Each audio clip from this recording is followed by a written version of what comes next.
Hello दोस्तों, कैसे हैं आप सब लोग। मैं ऐसा करता हूं कि आप लोग स्वस्थ होंगे, मस्त होंगे। हिमांशु सर आईटीआई के चैनल पे आप सभी का स्वागत है। जैसे कि हम पिछले क्लासों में हम अल्टरनेटिंग करंट के क्लास 3 पढ़ाए थे और लास्ट हमारा आरएमएस मान था।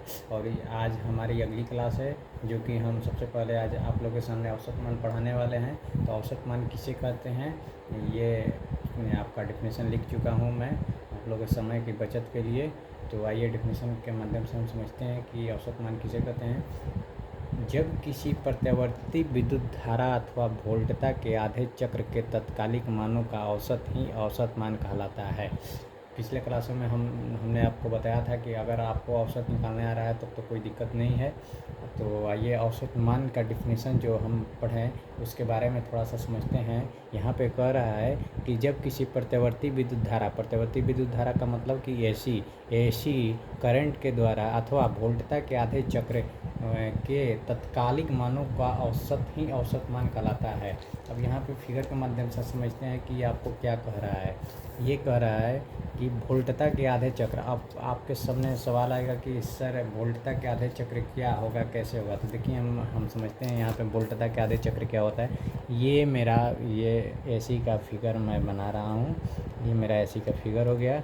और ये जो हमने ये एसी का सिंबल यहाँ पे बनाया है, ये जो साइन वेव कहते हैं इसको। तो ये यहाँ से लेके और यहाँ तक की जो भी मेरा साइन वेव यहाँ से यहाँ तक तय किया, यही मेरा आधा चक्र हुआ। ये प्लस में हुआ और इधर नीचे आएगा तो ये माइनस में हो जाएगा। और यहाँ से पुनः यहाँ इस लाइन तक मिलेगी, डॉटर लाइन तक।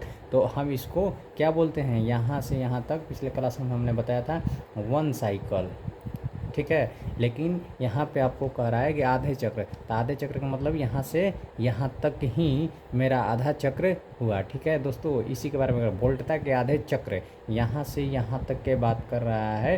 तो आधे चक्र के तत्कालिक मानों का औसत ही औसत मान कहलाता है। पिछले क्लास में हम तत्कालिक मान बता चुके थे। तो अगर आप लोग नए होंगे तो पिछले क्लास वाला वीडियो ज़रूर देखिएगा ताकि तत्कालिक मान आपको समझ में आ जाएगा। अब यहाँ पे फॉर्मूला आपके सामने निकल गया है कि IAVE का मतलब होता है एवरेज। एवरेज का मतलब हिंदी औसत, ठीक है दोस्तों। तो आई एवरेज बराबर इसको औसत मान कैसे निकालते हैं, ये फार्मूला हो गया। जितनी संख्या दी जाएगी उतनी हम लिख लेंगे और जितनी संख्या रहेगी उस सब को n से डिनोट किए हैं, उसको लास्ट में n कर देना है।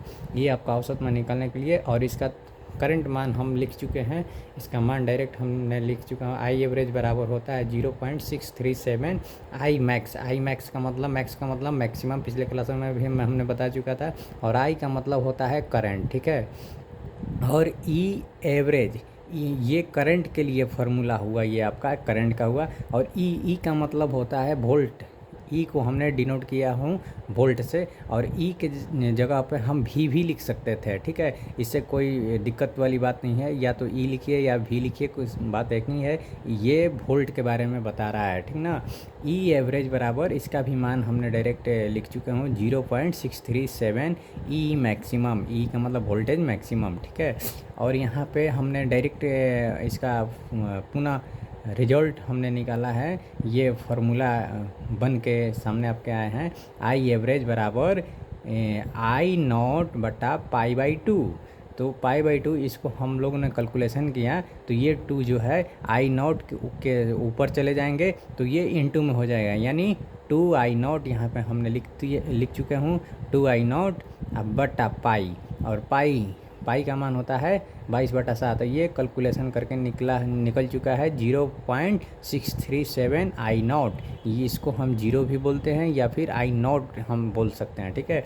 ये करंट के लिए निकला। और ये आपका वोल्टेज एवरेज के लिए निकला, ठीक ना। वोल्टेज एवरेज, तो वोल्टेज एवरेज का भी फार्मूला सेम ही होगा V0 बटा π/2। ठीक वही प्रक्रिया सेम इसी में भी है। और इसका भी मान निकल के आया 0.637 V0, ठीक है दोस्तों। ये औसत मान हुआ। और अगला आपका आएगा पिक फैक्टर या क्रेस्ट फैक्टर। या तो आप पिक फैक्टर भी बोल सकते हैं या फिर क्रेस्ट फैक्टर बोल सकते हैं, दोनों एक ही है, ठीक है। अब पिक फैक्टर का हिंदी होता है शिखर मान। शिखर मान किसे कहते हैं, पिछली क्लासों में हमने बता चुका था जो भी हमारा एसी का सिंबल हुआ तो उसे ये जैसे कि देखिए ये इस फिगर पे मैंने बना के दिखा रहा हूँ। ये एसी का सिंबल हुआ, ये एसी का सिंबल, तो ये पिक फैक्टर का मतलब होता है जब सबसे अधिकतम मान यहाँ पे जितना अधिक मान आएगा तो बीचों बीच आएगा अधिकतम मान। ये प्लस में हुआ, ये माइनस में हुआ, तो अधिकतम मान को ही हम लोग क्या बोलते हैं, शिखर मान। इसको पिक फैक्टर बोल सकते हैं, इसको हम लोग पिक फैक्टर बोलेंगे। ठीक है, यही आपका पिक फैक्टर हुआ। ठीक है दोस्तों, अब आगे देखिए यहाँ पे पिक फैक्टर या क्रस्ट फैक्टर किसे करना है। पिक फैक्टर का फॉर्मूला ही होता है शिखर मान बटा प्रभावी मान। शिखर मान तो समझ चुके हैं कि शिखर मान किसे कहते हैं, पिछली क्लासों में हम लोग ये प्रभावी मान, शिखर मान बटा प्रभावी मान। प्रभावी मान को दूसरा नाम क्या है दोस्तों, पिछले क्लासों में हमने बता चुका था। अगर नहीं मालूम है तो फिर से सुन लीजिए। प्रभावी मान को ही हम आरएमएस वैल्यू भी कहते हैं, आरएमएस मान भी कहते हैं। ठीक है, तो ये पिक फैक्टर का फॉर्मूला हुआ शिखर मान बटा प्रभावी मान। तो इसका फॉर्मूला होता है I max. I max, maximum का मतलब ही होता है शिखर मान। ठीक है ना, पिक फैक्टर मैक्सिमम मतलब अधिक, जहाँ अधिक रहेगा उसी को हम शिखर मान कहते हैं। ठीक है, आई मैक्स बटा आई आरएमएस। ठीक है, अभी इसका फॉर्मूला होता है आई मैक्स बटा आई मैक्स गुना 0.707। 707 ये डायरेक्ट इसका फॉर्मूला होता है, इसका मान होता है। हमने मान को पुट कर दिया। अगर इसको हम कटाते हैं तो इसका क्या आएगा दोस्तों, ये आई मैक्स और आई मैक्स ये कट जाएगा, बिल्कुल यहाँ पे कट जाएगा, और यहाँ पे क्या आ जाएगा 1 बटा 0.707, और 1 बटा 0.707 का ये मान ही होता है 1.414। इसका ये मान होता है 1.414। और ठीक वही उसी तरह अगला हम वोल्टेज का भी निकालेंगे। आई करंट से डिनोट करता है, ई वोल्टेज से डिनोट करता है, ई मैक्स बटा ई आरएमएस। तो ये क्या कर रहा है, ये वोल्टेज के लिए डिनोट कर रहा है। वोल्टेज का फॉर्मूला होता है ई मैक्स बटा ई मैक्स गुना 0.707। अब इसका भी हम ई मैक्स कट जाएगा तो 1 बटा 0.707 बराबर 1.414। ये आपका ये डायरेक्ट इसका 707 का मान ही होता है 1.414। ठीक है दोस्तों, अगली क्लास आगे हम इसको देखते हैं। अगला आएगा फॉर्म फैक्टर। फॉर्म फैक्टर किसे कहते हैं, तो फॉर्म फैक्टर का हिंदी होता है रूप गुणक मान। ठीक है, तो रूप गुणक मान किसे कहते हैं, यहाँ पे हम समझते हैं प्रत्यवर्ती विद्युत धारा अथवा वोल्टता के प्रभावी मान एवं औसत मान के अनुपात को फॉर्म फैक्टर कहते हैं। फॉर्म फैक्टर का फॉर्मूला होता है प्रभावी मान बटा औसत मान। प्रभावी मान को ही हम आरएमएस मान भी कहते हैं, और ये औसत मान। तो प्रभावी मान इसके लिए फॉर्मूला होता है आई आरएमएस। प्रभावी मान को आरएमएस कहते हैं, आई आरएमएस बटा औसत मान के लिए आई एवरेज। ठीक है, इसका फॉर्मूला होता है आई मैक्स गुना 0.707 बटा आई मैक्स गुना 0.637। तो ये देखिए आई मैक्स और ये आई मैक्स कट जाएगा, और 0.707 बटा 0.637 में अगर हम डिवाइडेड करते हैं तो ये हमारा आ जाएगा लगभग 1.11। ठीक है, वहीं कैलकुलेट करिएगा तो ये इतना आ जाएगा। ठीक है, वहीं ये करंट के लिए, ये वोल्टेज के लिए है ई आरएमएस बटा ई एवरेज। तो ई मैक्सिमम गुना 0.707 बटा ई मैक्स गुना 0.637, इसको भी कैलकुलेट करिएगा तो 1.11 ये वोल्टेज के लिए निकला, ये करंट के लिए निकला। ठीक है दोस्तों, आगे हम समझते हैं। आगे मेरा फेज है।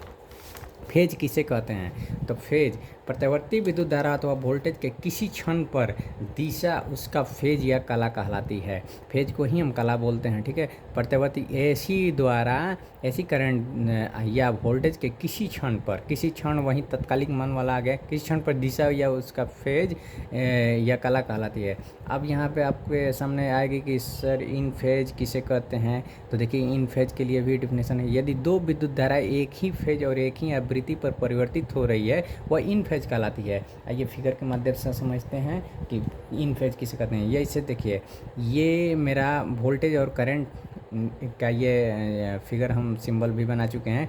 ये जो लाइन देख रहे हैं ये ऊपरी वाला, इसको हम वोल्टेज से डिनोट करते हैं। वोल्टेज यानी यहाँ पे हम ई से डिनोट किए हैं, ई को वोल्टेज माने हैं। ठीक ना, ई लिखिए या भी लिखिए, दोनों एक ही है। तो यहाँ पे हम इसको वोल्टेज मानते हैं। और करंट, ये जो आपका लाइनिंग आ रहा है ये डॉट वाला, इसको हम करंट मानते हैं। कहने का मतलब कि जहाँ से यह जीरो बिंदु से मेरा वोल्टेज भी चला और जीरो जीरो बिंदु से मेरा करंट भी चला और वोल्टेज का पिक फैक्टर यहाँ शिखर मान यहाँ पे हुआ, वहीं करंट का भी पिक फैक्टर यहाँ पे हुआ। माने दोनों सेम ही है, पिक फैक्टर और वोल्टेज का और करंट का दोनों सेम मिल रहा है। और जहाँ हमारा डॉटर लाइन पे पिक फैक्टर भी आ रहा है और करंट भी आ रहा है, ठीक उसी तरह माइनस में भी मेरा सेम आ रहा है, ठीक ना। अगर सेम आ रहे हैं तो इसको हम इन फेज कहते हैं, ठीक है। और यहाँ पर समझते हैं अगला, ये फिगर हो गया। और आउट ऑफ फेज किसे कहते हैं? तो आउट ऑफ फेज यदि दो प्रत्यावर्ती वोल्टेज की आवृत्ति समान हो लेकिन वे एक दूसरे के विपरीत दिशाओं में कार्य करते हैं, वे आउट ऑफ फेज कहलाते हैं। कहने का मतलब यहाँ पे है, फिगर के माध्यम से हम समझते हैं। फिगर आपका है, ये जो है ये वोल्टेज का सिंबल है, ये जो देख रहे हैं इसको हम ई से डिनोट किए हैं। ई का मतलब ही होता है वोल्टेज, यहाँ से वोल्टेज भी ना लिख के ई लिखा हूँ। और ये जो है ये करंट के लिए ये आई, ठीक ना। कहने का मतलब ये जीरो पॉइंट से ये वोल्टेज चल रहा है, लेकिन यहाँ पे करंट जीरो से नहीं चल रहा है, ये कुछ आगे से चल रहा है ये करंट।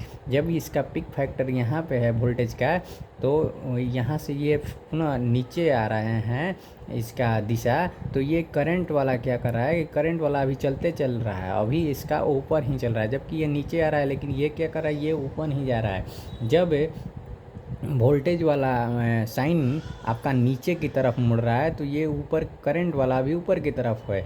कहने का मतलब कि जब ये नीचे माइनस वाला जब नीचे आ गया और नीचे से या इसका पिक फैक्टर से जब ये ऊपर उठ रहा है, तो करंट का साइन वेव अभी नीचे ही की तरफ आ रहा है। कहने का मतलब कि ये सेम नहीं चलता है। जब वोल्टेज नीचे की तरफ आएगा तो करंट अभी ऊपर की तरफ जाएगा, जब करंट नीचे की तरफ आएगा तो वोल्टेज ऊपर की तरफ जाएगा। इसी को हम आउट ऑफ फेज कहते हैं। ये ग्राफ के माध्यम से मैंने आपको समझा दिया हूँ। और ये आपका वेक्टर है, ग्राफ है, ठीक है। अगर इसमें कोई आपको कहीं दिक्कत हो रही है तो कमेंट ज़रूर करें, ताकि आपको समझा सके अगली क्लास में। और जो भी लाइक, सब्सक्राइब और शेयर करना ना भूले, अधिक से अधिक करें, ताकि आपको वीडियो का पूरा लाभ ले सकें। और बहुत जल्द आप लोगों के सामने मैं लाइव क्लास में आने वाला हूँ। Thank you.